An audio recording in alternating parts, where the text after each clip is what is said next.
요한복음 4장은 우리 인간 가운데 가장 낮고 천한 한 사람이 예수님을 만나고, 그리고 그 예수님을 통해서 인생이 변화되고, 그리고 그토록 목마른 인생을 살아왔던 그 여인이 예수님을 통해서 영원히 목마르지 않는 생수를 공급받는 이런 감동스러운 사건을 우리들에게 보여주시고 소개하시는 귀한 하나님의 말씀입니다.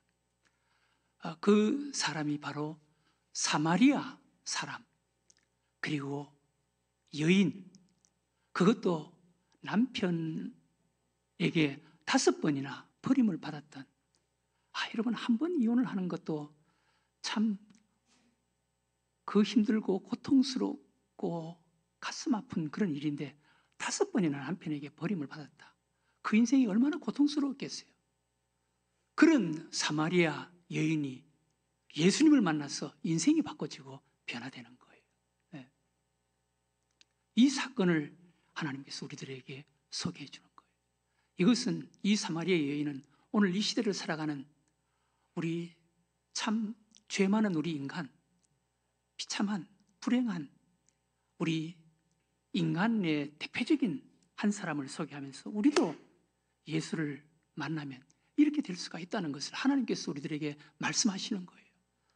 우리도 이 사마리아 여인처럼 예수님을 만나고 예수님을 통해서 인생이 바꿔지고 예수님을 통해서 생수를 공급받는 여러분들과 저가 되시기를 주의 이름으로 축원합니다. 네. 그러면 이렇게 불행한 이 비천한 사마리아 여인이 어떻게 이 예수님을 통해서 이렇게 인생이 바꿔지고 예수님에게 생수를 공급받는 이런 여인이 되었습니까? 몇 가지 이 여인에게 특별한 어떤 것이 있습니다. 여러분, 우리는 사마리아 여인, 사마리아 사람이고 남편을 5번씩이나 바꿨고 여자였고 이런 것만 보면 안 돼요. 오늘 이 여자에게 특별한 몇 가지를 우리가 볼 수가 있습니다. 여러분, 우리에게도 특별한 뭔가 있어야 되는 거예요. 첫 번째로 이 여인은 자신에게 정직했습니다. 솔직했습니다. 그 낯선 남자 앞에서 자신을 정직하게 고백하는 거예요. 오늘 요한복음 4장 16절에서 18절에 이렇게 고백합니다. 이르시되 가서 네 남편을 불러오라. 여자가 대답하여 이르되 나는 남편이 없나이다. 예수께서 이르시되 내가 남편이 없다 하는 말이 옳도다. 너에게 남편 5이 있었고 지금 있는 자도 내 남편이 아니니 내 말이 참되도다. 여러분, 5번 이혼을 했고 5 남자에게 쫓겨난 경력이 있는 여인, 지금 살고 있는 남편도 사실 다른 아내의 남편과 살고 있는 이렇게 상처가 많은 여인인데 낯선 남자에게 사실 나는 남편이 없습니다 라고 이야기하기가 쉽겠습니까? 그것은 가장 밑바닥이 자기 자존심인데, 그러나 이 사마리아 여인은 낯선 남자에게 나는 남편이 없습니다 라고 이야기한 거예요. 이렇게 솔직하고 정직하게 고백하는 거예요. 이게 대단한 거예요. 여러분, 우리가 인생을 살아가는데 가장 중요한 힘과 능력은 정직입니다. 여러분, 우리 정직해야 돼요. 좀 손해보더라도, 좀 사람들에게 욕을 얻어먹더라도 정직하면 그 정직이 반드시 승리하게 되는 것입니다. 네. 감추려고 하면 안 돼요. 숨기려고 하면 안 돼요. 거짓말하면 안 돼요. 정직해야 되는 거예요. 정직이 가장 위대한 힘입니다. 하나님 앞에서 자기 자신을 솔직하게 내어놓는 진실한 죄의 고백은 놀라운 능력이 있습니다. 놀라운 은혜가 있습니다.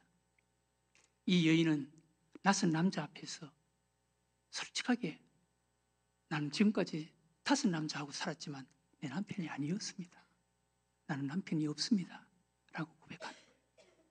그 다음 이 사마리아 여인은 우리 인생의 가장 소중한 예배에 대해서 관심을 갖고 있었습니다. 이런 천한 여인이, 보잘것없는 이 여인이 어떻게 하나님께 예배에 대한 이런 관심을 갖고 있었는지 참 대단합니다. 오늘 우리가 읽은 말씀 요한복음 4장 19절에 보면 여자가 이르되 주여 내가 보니 선지자로소이다. 우리 조상들은 이 산에서 예배하였는데 당신들의 말은 예배할 곳이 예루살렘에 있다 하더이다. 그녀는 예수님과 대화하는 가운데 그때 예수님인지 누군지도 몰랐습니다. 한 낯선 남자와 대화를 하는데 대화를 하다 보니까 이 남자는 이 보통 사람이 아니다라는 것이 느껴졌어요. 혹시 선지자일지 모른다 라는 것을 생각하고 느껴진 거예요. 그래서 이 사람이 대단하다, 선지자일지 모른다 라는 생각이 드는 순간 제일 먼저 그에게 질문하고 부탁하는 것이 예배에 관한 것이었습니다. 아마 이 여인에게 필요한 인간적이고 세상적인 필요한 것이 많이 있었을 것입니다. 안정된 생활, 좋은 남편, 사람답게 살 수 있는 방법, 이런 여인이 가장 목말라 했던 것 아니겠습니까? 이런 것을 제쳐놓고 제일 먼저 대단한 사람이다, 선지자일지 모른다 라고 느껴진 그분에게 예배에 관해서 묻는 거예요. 예배에 관해서. 예배에 관심을 가진 거예요. 사랑하는 교회 여러분, 우리 인간이 세상을 살아가는데 가장 중요한 것은 사실 예배입니다. 예배를 통해서 하나님을 만납니다. 예배를 통해서 은혜 받습니다. 예배를 통해서 우리의 필요한 모든 것을 공급받습니다. 예배가 중요합니다. 여러분들 인생 살아가는데 예배를 가장 소중하게 우선순위에 둬보세요. 하나님이 함께 하실걸요. 네. 반드시 하나님이 함께 하십니다. 사마리아 여인은 무엇보다도 예배에 관심을 가지고 있었어요. 네.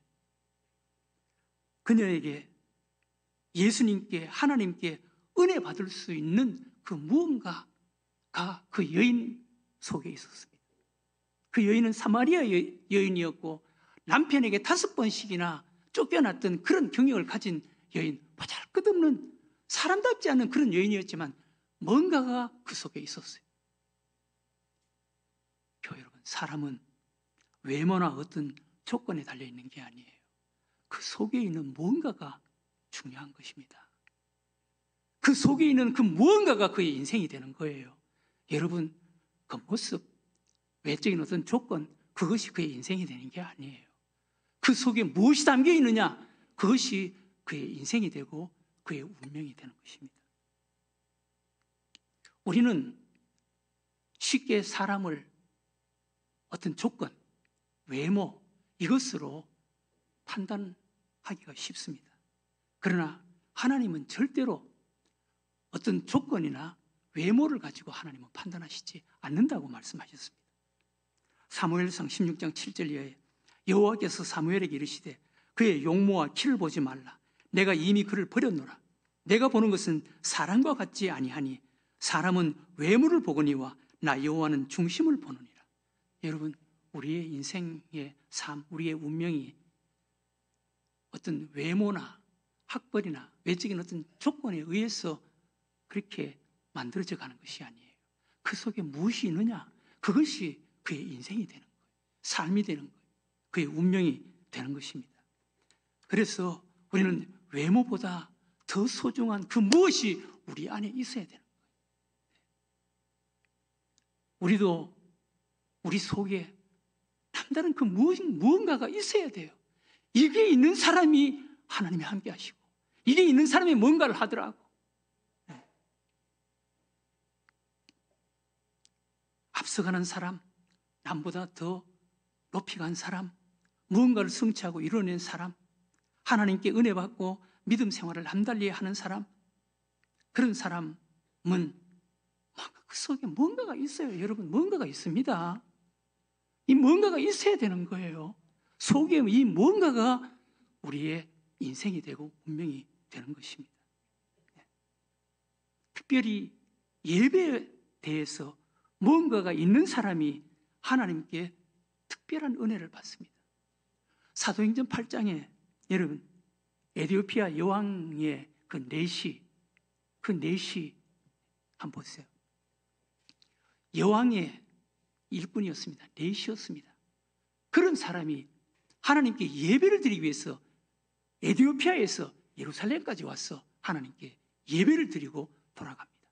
예배를 드리고 돌아가는데도 여러분, 그 당시에 비포장도로 마차를 타고 가는데 요즘 지하철 탔는지 안 탔는지도 모르는 그런 안락한 자리에 앉아가서도 책을 본다는 게 쉽지가 않은데, 그 비포장도로 마차에 덜커덩 거리는 그런 환경에 앉아서 성경을 읽고 있었습니다. 뭔가 있었잖아요.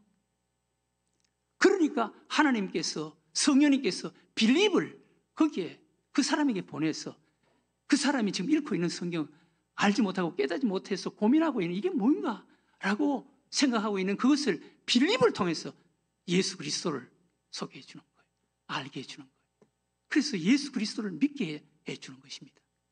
그리고 그 자리에서 내려서 세례를 받도록 하나님께서 축복해 주는 거예요. 에티오피아의 첫 번째 전도자가 됩니다. 여러분, 한때 에티오피아 우리나라보다 더 잘 살았습니다. 에티오피아, 제가 어릴 때 기억이 아직도 선명합니다. 셀라시의 황제라고 에티오피아 황제가 우리나라 방문했을 때 얼마나 대대적으로 환영했는지 모릅니다. 그때만 해도 우리나라보다 더 잘 살았습니다. 이 사람의 덕택이었습니다. 예배에 특별한 관심, 애정, 열심이 있는 사람 하나님께서 축복해 주십니다. 제가 과거에 다녔던 석관동 동부교회라고 있습니다. 강서원 목사님이신데 그 석관동 동부교회에 한 자매가 있었습니다. 그 자매가 중학교를 시골에서 중학교를 졸업하고, 그 당시 저하고 비슷한 그런 또래였기 때문에 여자가 중학교를 졸업하는 것만 해도 대단했죠. 중학교 시골에서 중학교를 졸업하고 서울에 공장에 취직을 했어요. 공장에 취직을 해서 그 공장의 기숙사에 있으면서 그 교회를 다녔어요. 어릴 적부터 시골에서 교회를 다니다가 서울에 와서 공장에 다니면서 그 교회를 다녔어요. 그런데 그 공장에서 주일날 일을 해야 되는데 주일날 교회에 가니까 이 자매를 그 공장에서 쫓아내버렸어요. 그래서 기숙사도 잊지 못하게 된 이런 상황이 되어버렸습니다. 그래서 어쩔 수 없이 다른 곳을 가야 되거나 안 그러면 시골로 내려가야 된다라는 그런 이야기가 우리 청년들 사이에 퍼지게 되었습니다. 그런데 그 소문을 어떻게 들었는지 그 교회 장로님이 들었습니다. 장로님이 듣고 그 장로님이 회사를 하고 있었는데 그 장로님이 그 자매를 자기 회사 사무실에 일하도록 시켜 일거리를 준 거예요. 와서 출근을 해서 일하라고 한 거예요. 그리고 조그마한 방도 얻어줬습니다. 저는 그 소리를 듣고 그것까지는 알고 거기서 나와서 제가 계명교회로 이렇게 와서 신앙생활을 하고 또 목사가 되고 그리고 개척을 해서 신앙생활을 했는데 훗날 몇 년 후에 그 자매 이야기를 제가 들었습니다. 그런데 그 자매가 사모님이 되어서 울릉도에서 목회를 하고 있다라는 이야기를 들었습니다. 여러분, 하나님에 대한 특별한 애정과 관심, 열심히 있으면 하나님이 함께 하시고 도와주시고 인도해 주시는 줄로 믿으시기 바랍니다. 오늘 이 사마리아 여인이 예배에 대한 관심을 가졌어요. 그 천박한 여인, 사람답게 살지도 못하고 사람에게 그렇게 손가락질 받던 그 여인인데 이 여인 예배에 대해서 이렇게 관심을 갖고 첫 번째로 예배에 관해서 물어보는 것입니다. 우리의 인생의 삶에도 가장 중요한 것이 예배입니다. 예배를 통해서 하나님을 만나고 예배를 통해서 그 하나님을 통해서 우리의 필요한 모든 것들이 공급되기 때문에 그렇습니다. 이 여인이 앞에 대화하고 있는 좀 보통 분이 아니다, 선지자일지 모른다 라고 생각하고 느꼈던 그분에게 이야기하는 거, 묻는 거 한번 보세요. 요한복음 4장 20절 이야기. 우리 조상들은 이 산에서 예배하였는데 당신들의 말은 예배할 곳이 예루살렘에 있다 하더이다. 예수께서 이르시되 여자여 내 말을 믿으라. 이 산에서도 말고 예루살렘에서도 말고 너희가 아버지께 예배할 때가 이르리라. 너희는 알지 못하는 것을 예배하고 우리는 아는 것을 예배하노니 이는 구원이 유대인에게서 남이라.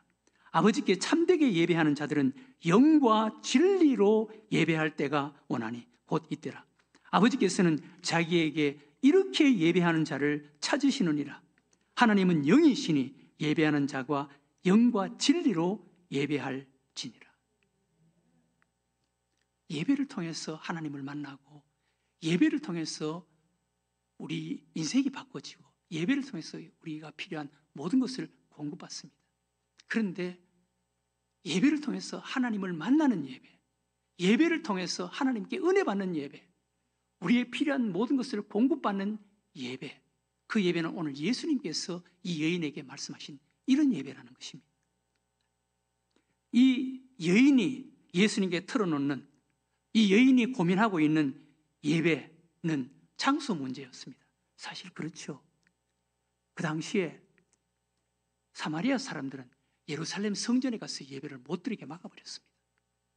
그래서 어쩔 수 없이 사마리아 사람은 그리심산에서 자기 나름대로 성전을 지어놓고 거기서 예배를 드리는 거예요. 예루살렘 성전에 올라가서 예배를 못 드렸습니다. 그리심산에서 예배를 드리는 거예요. 그래서 사마리아 사람들이 그리심산에서 하나님께 예배를 드리지만 뭔가 찜찜해요. 예루살렘 성전에 가서 예배를 드려야 되는데, 성전에 가서 예배를 드려야 되는데. 아마 우리 교인들 가운데도 간혹 그런 소리를 들었습니다. 주일날 부득이해서 어디 출장을 가거나 또 시골에 내려가서 본교회 예배를 드리지 못하고 다른 교회 가서 다른 교회에서 예배를 드리지만 예배를 드리고 나서도 뭔가 깨운치가 않고 뭔가 찜찜하고 시원한 그런 어떤 느낌을 갖지 못한다라는 그런 소리를 들었습니다. 아마 이 사마리아 여인들, 사마리아 사람들이 그랬을 거예요. 예루살렘 성전에 가서 예배를 드려야 되는데 그리심산에서 예배를 드리지만 어쩔 수 없이 예배를 드리지만 여기에 대한 고민이 있는 거예요. 그래서 예수님에게 그것을 이야기하는 거예요. 네. 오늘 예수님께서 말씀하시는 것을 보면은 예루살렘에서 예배를 드리나 그리심산에서 예배를 드리나 장소는 예배의 본질적인 문제가 아니다라고 말씀하시는 거예요. 네. 예루살렘에서 예배를 드리나 그리심산에서 예배를 드리나 예수님 이전에 그들이 드린 예배는 다 형식이었고 그림자였고 예표였다는 거예요. 실체의 예배, 참된 예배, 하나님이 찾으시는 예배는 장소 문제가 아니라는 거예요. 어디서 예배를 드린가 그게 문제가 아니라는 거예요. 참된 예배, 하나님이 찾으시는 예배는 신령과 진정으로 드리는 예배라는 거예요. 신령과 진정으로 드리는 예배.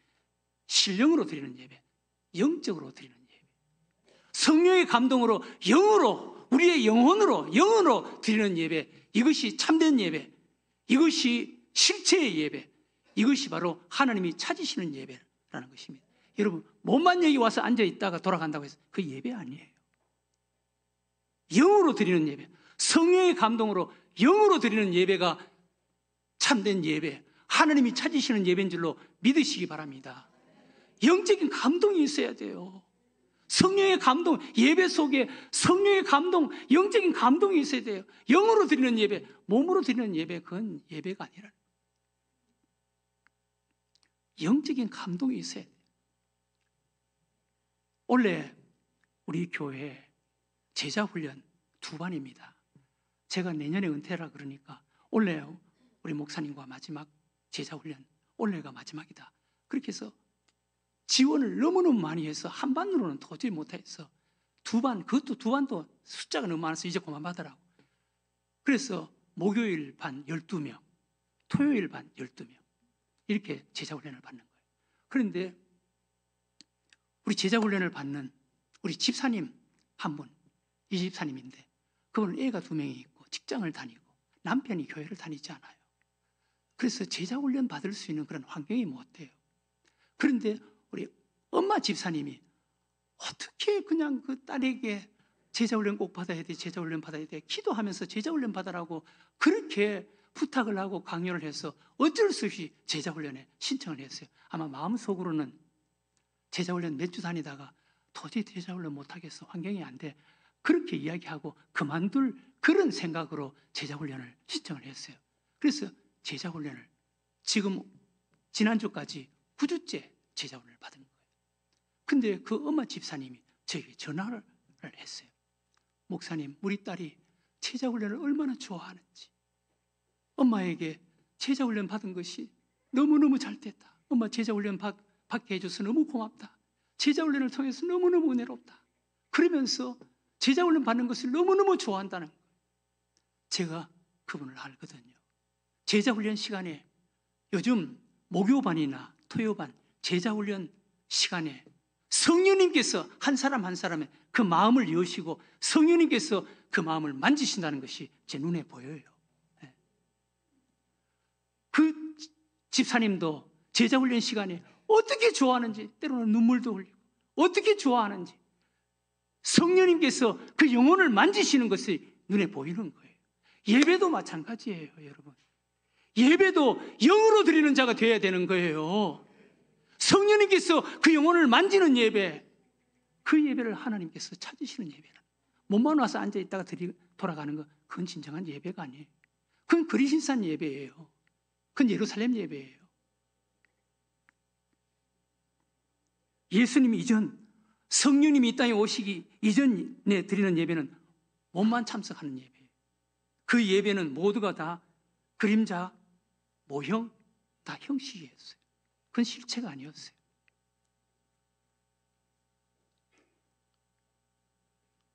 신령과 진정으로, 진리로 드리는 예배, 진리로 드리는 예배, 진리이신 예수 그리스도 안에서 드리는 예배, 진리인 하나님의 말씀 안에서 드리는 예배, 이것이 진정한 예배라는 거예요. 사랑하는 교회 여러분, 참된 예배, 실체의 예배, 하나님이 찾으시는 예배는 영적으로 드리는, 성령의 감동으로 드리는 예배인 줄로 믿으시기 바랍니다. 그리고 예수 그리스도 안에서 드리는 예배, 진리 안에 드리는 예배, 이런 예배를 하나님이 찾으신다는 거예요. 이 예배 속에 우리는 하나님을 만날 수가 있고 은혜 받을 수가 있고, 예배를 통해서 우리의 인생이 변화되고, 이 예배를 통해서 우리의 목마른 것을 해결하는 영원한 생수를 공급받을 수가 있는 것입니다.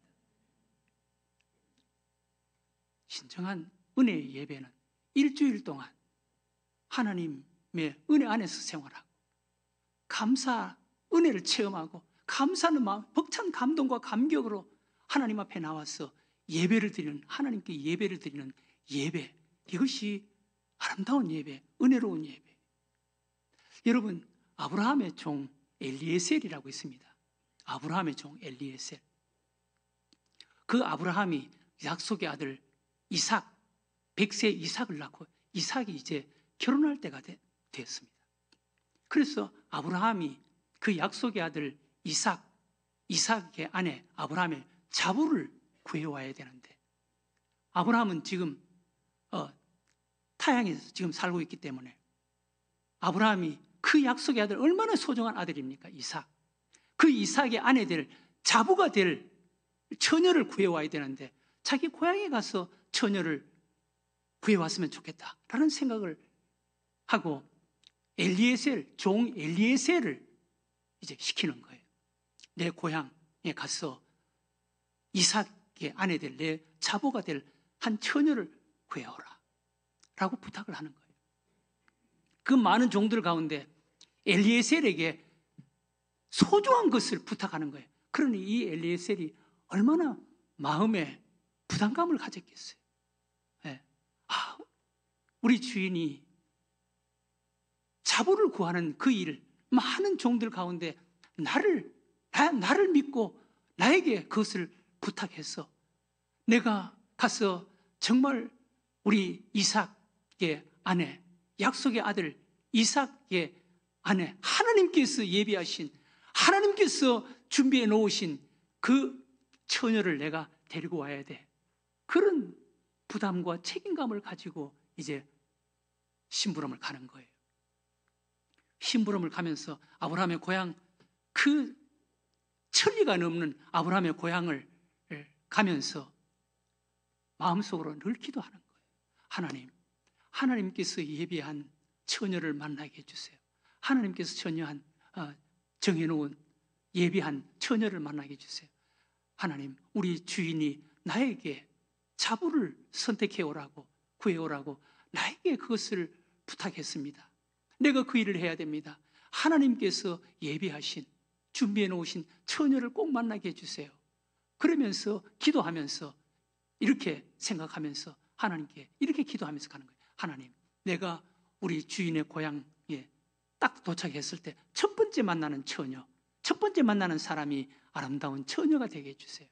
그리고 그 처녀를 만났을 때 내가 목이 마르니까 나에게 물을 좀 달라고 부탁을 할 때 나에게 그 물을 선뜻 줄 수 있는 그런 처녀, 나에게 물을 줄 뿐만 아니라 내가 끌고 가는 낙타에게도 그 처녀가, 내가 보니까 낙타도 목이 마른 것 같은데 낙타에게도 내가 물을 마시도록 하겠습니다. 그러면서 우리 낙타에게도 물을 줄 수 있는 이런 너그럽고 넉넉한 처녀를 만나게 해주세요. 그렇다면 내가 하나님께서 예비하신, 준비해 놓으신 처녀인 줄로 제가 믿겠습니다. 그러면서 기도하면서 가는 거예요.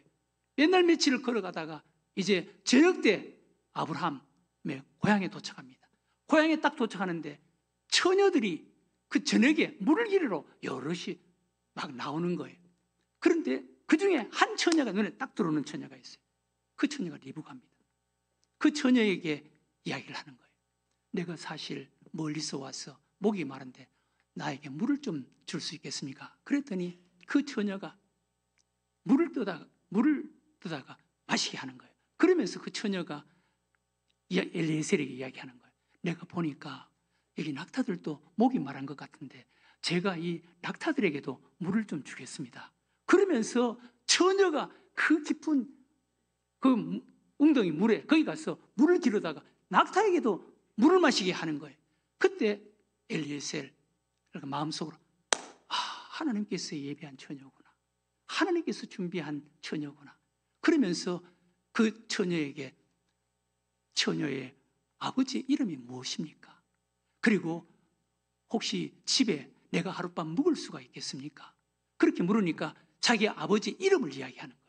아버지 이름을 이야기하면서 우리 집에는 묵을 방도 많고 그리고 우리 집에는 이 낙타, 나귀를 먹일 수 있는 집도 많습니다. 우리 집에 와서 하룻밤 머물다 가세요 라고 이야기하는데 그 처녀의 아버지 이름을 들어보니까 아브라함의 동생이에요. 그래서 하나님께서 인도하셨구나. 그 당시에는 전부 다 가족들끼리 다 결혼을 했던 그런 때였거든요. 가장 믿을 수 있는 것이 가까이 살고 있었던 사람들이에요. 그래서 이 엘리에셀이 그 소리를 듣고 하나님께 예배 드리는 거 한번 보세요. 이것이 예배예요. 한번 보세요. 창세기 24장 23절 이하에 이르되 내가 누구의 딸이냐 청하건대 내게 말하라. 내 아버지 집에 우리가 유숙할 곳이 있느냐? 그 여자가 그에게 이르되 나는 밀가가 나홀에게서 낳은 아들 부두엘의 딸이니이다. 또 이르되 우리에게 집과 사료가 족하며 유숙할 곳도 있나이다. 이에 그 사람이 머리를 숙여 여호와께 경배하고. 이것이 예배예요. 하나님께서 내 기도를 들어주셨구나. 하나님께서 내 길을 인도해 주셨구나. 하나님께서 이렇게 도와주셨구나. 이런 벅찬 감동과 감격을 가지고 경배하는 것, 이것이 예배예요. 하나님께서는 이런 예배자를 찾는다는 거예요. 이 예배 속에 하나님을 만난다는 것입니다.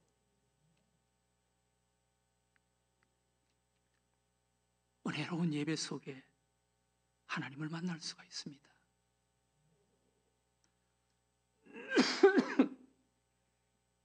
교우 여러분, 구약 성경에 룻기에 룻 시어머니를 한사코 따라가겠다.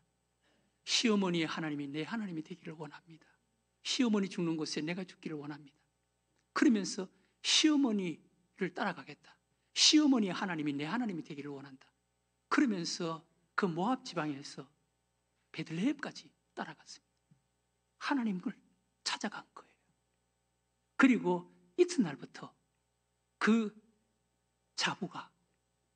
젊은 자부가 아침 일찍 들판에 나가서 이삭 죽게 하는 거예요. 하나님의 은혜의 이삭을 주는 거예요. 그런데 그때 마침 보아스가 거기 나와서 그 모습을 보는 거예요. 여러분, 우리도 이런 간절한 마음으로 하나님께 나오고 은혜 받기 위해서, 이렇게 은혜의 이삭을 주기 위해서 이렇게 간절하게 사모하면 우리 주님이 보시는 줄로 믿으시기 바랍니다. 이게 예배예요. 이게 예배예요. 네. 마가복음 5장 12해를 혈루병으로 앓던 여인, 그 여인이 예수님께 간절한 마음으로 나와서 예수님 뒤로 가서 옷자락 잡은 거, 그게 예배예요. 그런 예배 속에 은혜 받는 거예요. 그런 예배 속에 주님을 체험하는 거예요. 병 고치는 물 받는 거예요. 그래 됩니다, 여러분. 예배에 이런 사모함이 있어 보세요. 네. 오늘 예수님께서 말씀하시는 예루살렘에서 드리는 예배, 그리심산에서 드리는 예배, 그것은 형식이야, 껍데기야. 그건 실체가 아니야. 정말 하나님께 드리는 참된 예배, 하나님이 찾으시는 예배는 영으로 드리는 예배야. 성령의 감동된 영으로 드리는 예배야. 진리 안에서 드리는 예배야. 이 예배를 하나님이 찾으시는 거야. 이 예배 속에 하나님이 은혜를 주시는 거야. 우리 늘샘교회 우리 모든 성도들이 이런 예배를 드리고 이 예배 속에 하나님을 만나고 인생이 바꿔지는, 그래서 생수를 끊임없이 공급받는 여러분들과 저가 되시기를 주의 이름으로 축원합니다.